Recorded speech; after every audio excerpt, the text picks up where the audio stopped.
This is titled AOC Exposes the Group Behind Super Bowl Jesus Ads.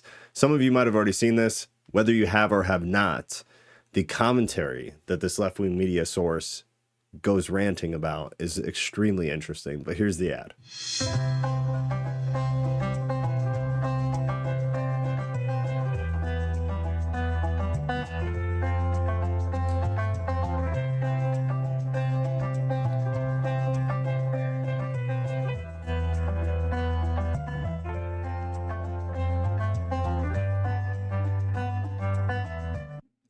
Okay, now what she's going to talk about, she's going to give a brief little introduction here, why this is so horrible, how the ads seem not so horrible, but how they have such malicious intent behind them, the organization behind them, and what that organization stands for. And then she's going to show part 2 of the ad.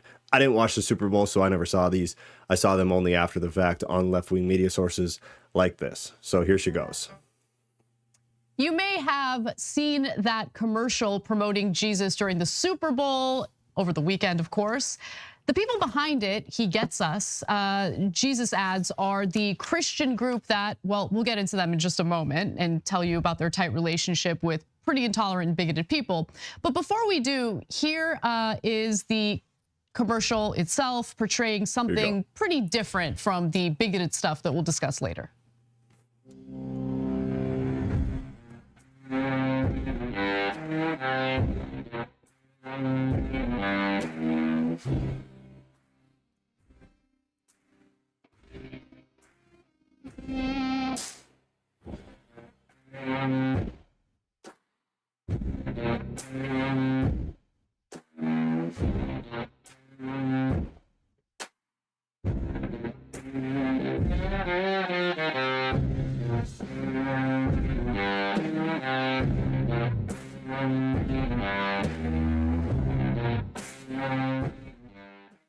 Now, I'm going to save you time because her and her co-host, they kind of rant and ramble in my opinion, kind of an annoying way. So I'm going to save you the time. We're going to jump to 6:25.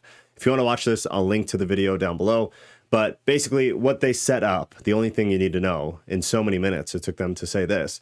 AOC posted a tweet calling this fascism, saying a company that spends millions of dollars depicting Jesus as fascist is wrong, and obviously is very funny. This word fascism being thrown around by people who obviously don't know what the word fascism means.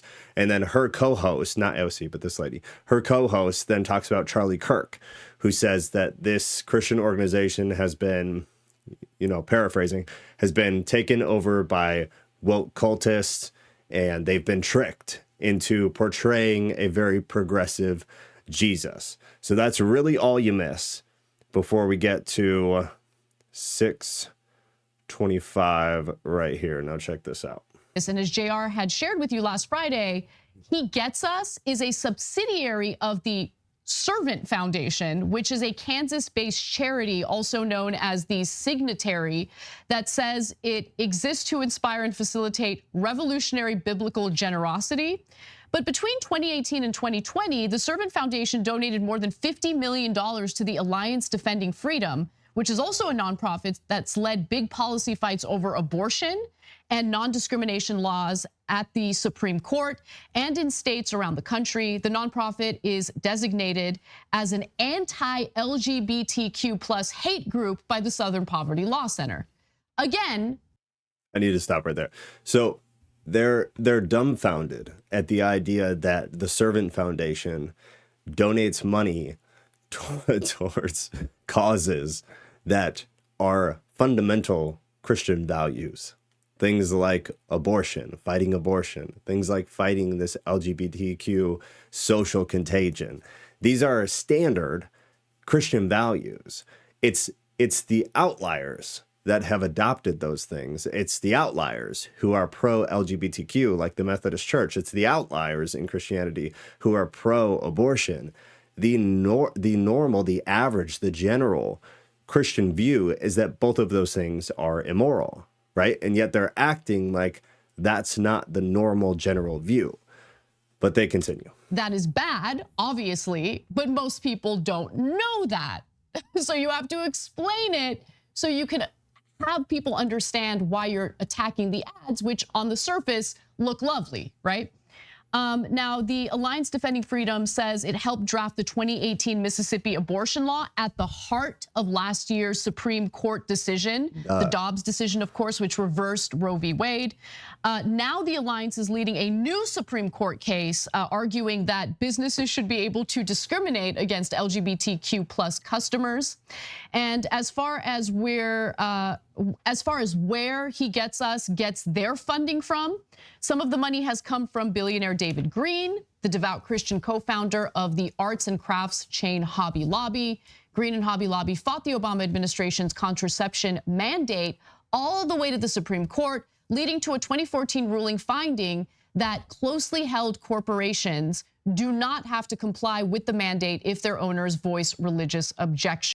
Again, these are general, standard, regular, average Christian values and Christian stances.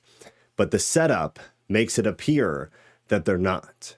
The setup makes it appear that these are just horrendously out of character things that this Christian organization financially backs, which is just bizarre in its own right. So that's the issue with the people behind the ad. That is what motivated the tweet coming from AOC. Now, Cenk, calling them more fascist on this whole like right-wing backlash to the ad. Yeah, and then I want to tell you where I come out on it. So they really don't like that they're making Jesus look progressive, but No. he is. Now, that's a reference to when he was earlier talking, the part that I cut out, talking about Charlie Kirk, who is Republican. He's very conservative. And he was basically explaining that the company, the organization that put out the Jesus ads that we played at the beginning, that they've been overtaken by the woke and that they're pushing this progressive version of Jesus. So that's the context in which he's kind of continuing here. As I explained in my book, Justice is Coming, we'll put the link down below. Jesus was pretty much a communist. If you're shocked by that, that means you haven't read the Bible at all. Jesus is so far to the left of me, it's not even close. One of our members just wrote in on YouTube, and Not Equip wrote in, Jesus was the most woke. Yeah, not only did he wash the feet of the poor, prostitutes, immigrants, etc., he said, give away all of your worldly possessions and come follow me to help the poor and the needy, right? I wouldn't do that, okay? And giving away all of your worldly possessions is literally communist, okay? So you can't get any further left than Jesus. Okay, I have to stop. The washing of the feet is an act of servitude. It's an act of, I come to serve you, I come not to be served. It's an act of humility. Giving away all of your worldly possessions was within the context of not so that you can go live off government welfare and mooch off of the society, the part of the society that is actually funding everything. It was to go preach the gospel. It was to, again, to humble yourself, to remove distraction, and to go preach the gospel. It was intentional. It was intended to be extremely intentional. Giving away your worldly possessions for this eternal mission has nothing to do with communism. But I digress and we continue. Throughout who? The money changers, the bankers. That was the very first thing he did, right? Just a side note, that wasn't the first thing that he did. It just wasn't. Continue. So the very last thing the right wing wants you to find out is who Jesus actually was. And so if you find out how progressive Jesus is, it ruins their whole scam. Their whole scam is, no, Jesus was super greedy and he loved prosperity preachers and tax cuts for the rich. And my God, did he love corporations. Pausing again, and then I'll tell you who Jesus was. But basically we have this, okay?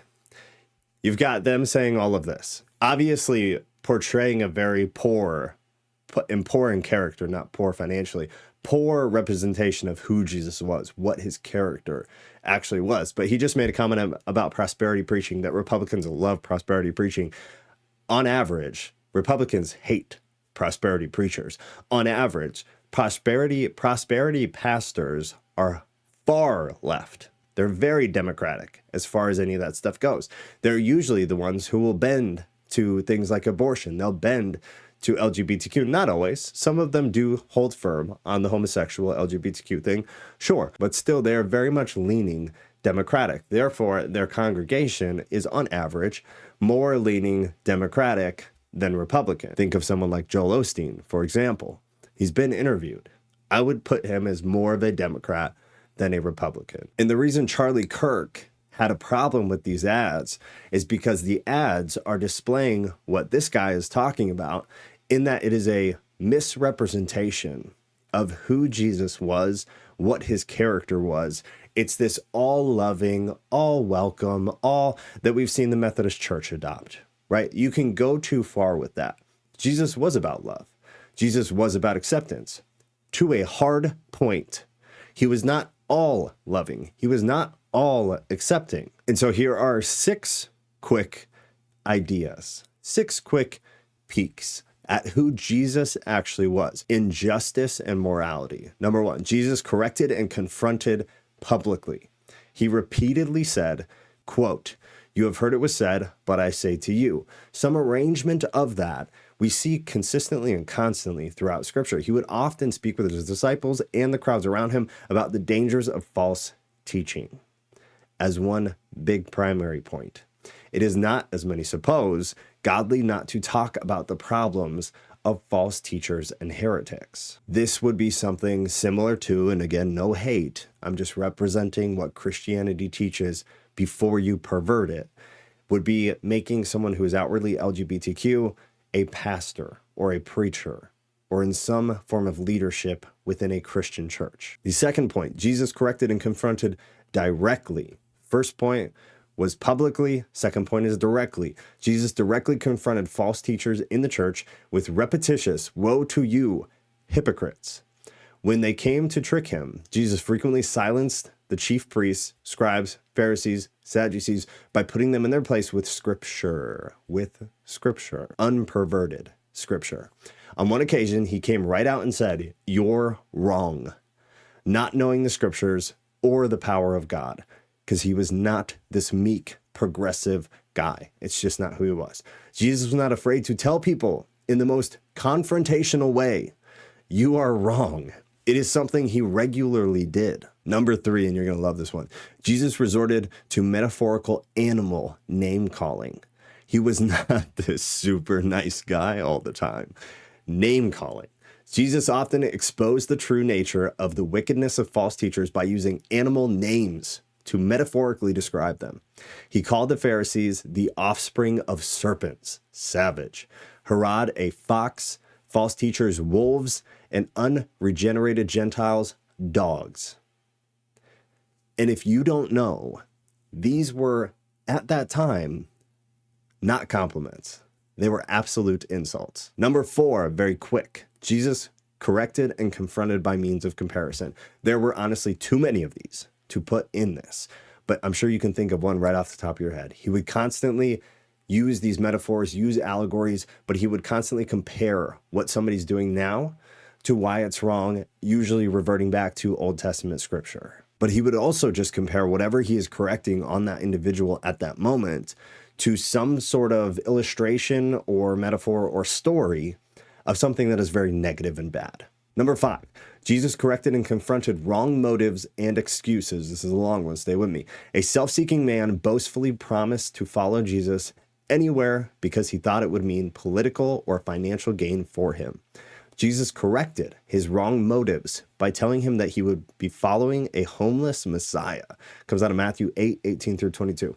He then corrected another man who used his aging father as an excuse about why he could not follow Jesus at the time, by telling him that he was as spiritually dead as his father. That is not nice. That is direct. That is confrontational. That is corrective. That is not progressive.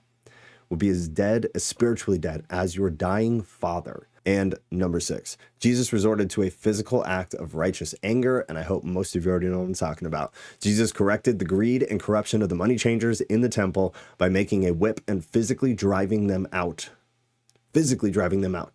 He also threw their tables over, flipping tables. I'm sure that many in the church today would say that Jesus was emotionally unstable and erratic, but he wasn't. He was morally solid, and he was a massive individual pushing towards justice. He was justice and morality driven. And these are the things that someone like the Young Turks are not only misrepresenting, but they have a misunderstanding of. And this is why Charlie Kirk also had an issue with the Jesus ads, because they were misrepresenting his push on morality and on justice. And these are key fundamental parts of Christ's character. That's all I got for you today. I just thought I'd do a little bit of politics here because it was directly related to the stuff I like to talk about. If you guys want to see me do more of this, because Christ and Christianity are being brought up in the mainstream media now, again, more than they have been in the recent past, then let me know. And I'll start pulling more of these videos and just kind of doing commentary on them. But I watched this and I just thought it was absolutely ridiculous.